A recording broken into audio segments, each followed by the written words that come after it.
Talking about knowing things, this Job passage is fabulous. If only there was someone to mediate between us, someone to bring us together. And of course, in the Christian tradition, one of the titles of Jesus is mediator. I want to talk to you this morning about learning to love life. Why is life given to those who find it so bitter? They wait for death, it doesn't come. They seek death more eagerly than hidden treasure. And then Jesus' statement, I've come that human beings may have life and have it in all its fullness. You know, when I was in high school, as a student, there was a boy who hated life. He was my contemporary. He came to school every day, and he took the lunch, which his dear mother had carefully made for him, and threw it into the garbage can. I can still hear the sound of the lunch hitting one of those swing garbage cans. Every day, that carefully made lunch, garbage. He then bought an ice cream cone, and that was all he ate all day. He regularly made him sick after his mother's carefully prepared evening meal. Gradually, his eyes became clouded, and his teeth began to rot. I decided to challenge him one day about how great life was, and he replied, I hate life. I didn't ask to be born. I didn't choose to come. I don't choose to go on living. Last time I saw him, he was a walking skeleton. You know, early in ministry, I was visiting in a hospital. I was to see a 90-something-year-old woman who had broken her hip. She said to me, you know, I can't wait for each day to begin. I look forward to my breakfast and who's my nurse for the day, and everybody's so good to me. And the hospital is such a great place to be. So many people are being helped here all the time. I think that the doctors are wonderful. They've such a hard job and they stay so cheerful. It's a great place to be when you're sick. Have you ever asked yourself why there are such different reactions to life? Why is it that some people hate life and others love it? Scott Peck, in his best-selling book, The Road Less Traveled, tells the story of Ted, who hated life. Now, Ted withdrew into a cabin in the woods. He did little there except keep himself alive. Ted's story was that it all started when a love affair went bad. And then a good friend of his died, took off to the woods, to a lonely cabin. But during psychotherapy, Peck discovered the neurosis that had grown inside of Ted went well back into his childhood. And this is how his parents had chosen to discipline him. Everything that Ted was enthusiastic about, they took away as a method of getting him to toe the line.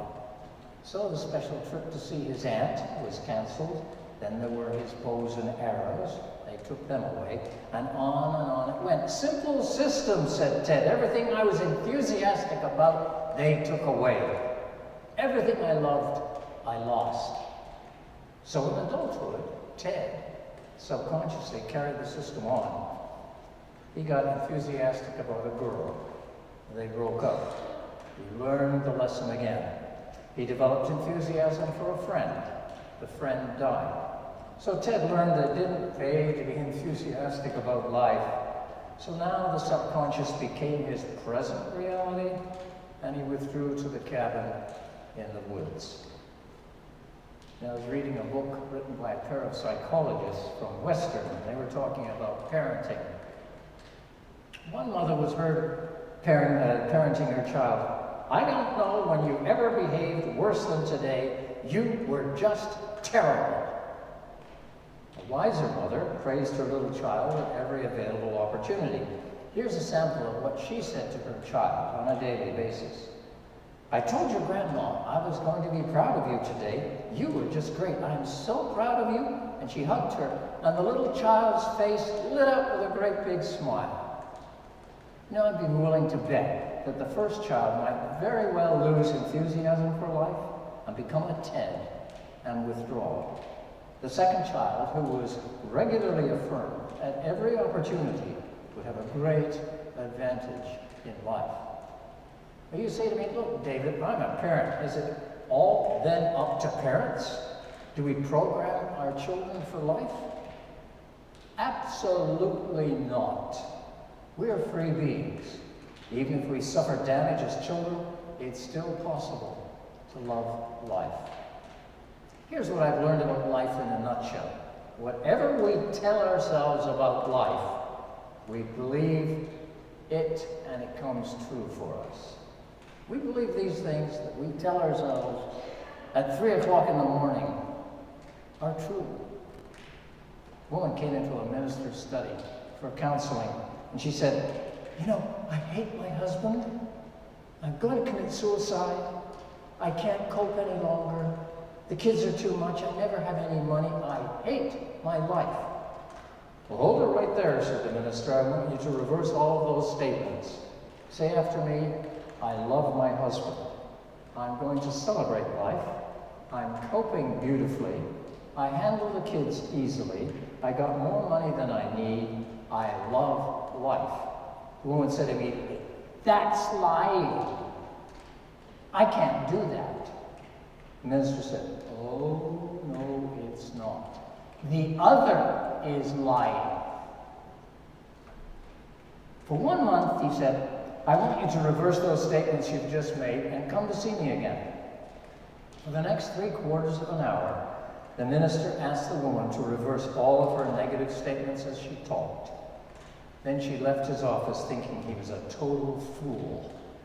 But she was just desperate enough to do what he said. 1 month later, she returned, her eyes sparkling. There was a spring in her step. You know what she said? It works. I can't believe it, but it works. At first, I didn't believe it at all, but I kept on trying, and after a week, I noticed I was enthusiastic about a few little things in my day. Now, I love my husband, and he loves me. I've stopped saying negative things about him all over town, and my kids are just great. And money? I got a new job with a big raise. I can't understand it really. You know, it works. Socrates said this, as a man thinks, so is he. If you think your marriage is on the rocks, that your kids are awful, that you're financially stressed, and that your life is not worth living, then those negative states of mind will bear a crop of blackened fruit. Here's the good news. Reverse those statements, and the floodgates of a mighty dam will be opened in your life.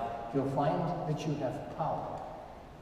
The Greek word for enthusiasm literally means in God or en theos. It literally means getting so filled up inside with God that you're excited about life.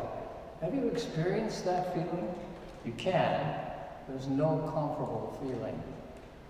All pain and suffering, all cancers, all disease and death are part of the wrapping papers of this world in which we live. And all of these things are fulfilling their function as a place where our souls are made.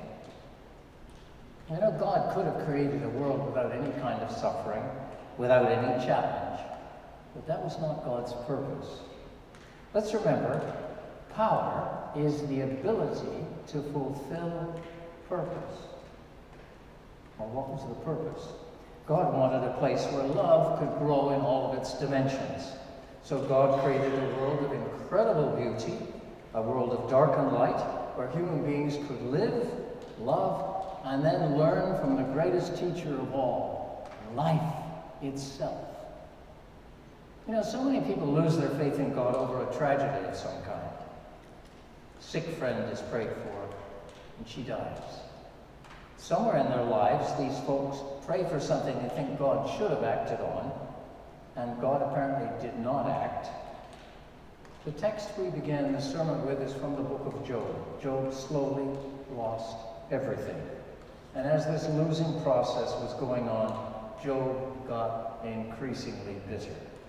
You see, God wasn't playing the game by the rules as far as he was concerned. He got sick, lost his estates, His wife and children and his friends told him to curse God and die. So Job said, why is life given to those who find it so bitter? You see, Job wanted an arbitrator to put his hand on the shoulder of God and the shoulder of Job and bring them together, without a great someone to bring them together. Job was in despair. Let's go back to Log Cabin Ted for a moment. At one point, Scott Peck discovered in the therapy that Ted had a miraculous escape from death. Apparently he was standing on a pier in a strong wind, and a huge rogue wave had washed him off the pier. He thought he was a goner. And then a second wave, as large as the first, threw him back onto the pier again, unhurt. Scott asked him, how did you feel about that? You mean about being saved, he queried. Yeah. Well, I guess I felt fortunate. Fortunate, said Peck. So it was just an unusual coincidence, that backwash wave? Yeah, that's all. Well, Peck said some might call it miraculous. I guess I was lucky. You guess you were lucky, Peck repeated, goading him. Yeah, God damn it, I guess I was lucky. Peck said to Ted, it's interesting, Ted, that whenever something significantly painful happens to you, you get out of it somehow, you guess that you're lucky. But a minor tragedy, and it's all God's fault. Miraculous blessing, and you're just a bit lucky. You know, I think Peck is on the money here. People who hate life are like Ted. Tragedy of any kind, it's God's fault. He doesn't exist, we say. Look at my failed marriage. I tried so hard. My lover died. My grandfather died. My brother and sister died. How could a God of love permit that to happen to them and to me? And when miraculous blessings come, we're just a bit lucky. This morning, I'm here to challenge you to believe in God again. Perhaps for the first time. To believe that underneath all tragedy, there's a huge guarantee that all things work together for good to those who love God and are called according to his purpose. And what is God's purpose? Love. In order to experience what I'm talking about today, we're going to have to give God the benefit of our doubts.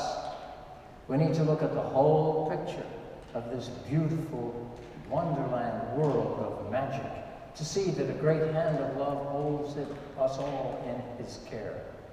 And underneath this fragile beauty is the planet Earth. You and I will have to put our hands into that great hand that stilled the waters of a remote lake in a remote part of the Roman Empire 2,000 years ago. It's to put our hand into the hand of the one who spread the stars when the worlds began. And trust that Christ's promise is personal to each one of us. I've come that you might have life, and you might have it in its fullness. You know, Christianity is not about following a bunch of rules. It's not about feeling guilty all the time. It's not about feeling anxious all the time. What is it about? Eileen Caddy has a beautiful quote that addresses this text about abundant life and what that can mean. She says, expect your every need to be met. Expect the answer to every problem. Expect abundance on every level. Perhaps then the most important question of our lives is this one. Will you believe this promise for abundant life is for you personally, or will it be just a bunch of meaningless words? You see, if we believe the promise, all our fear-based thinking will evaporate. All the violence and hostility, all the worrying about our futures will all be replaced with peace of mind. That peace stilled at the Sea of Galilee 2,000 years ago. It can be inside our minds and hearts today. And if that happens, it will determine whether we hate life or love it, and then look forward to our next adventure.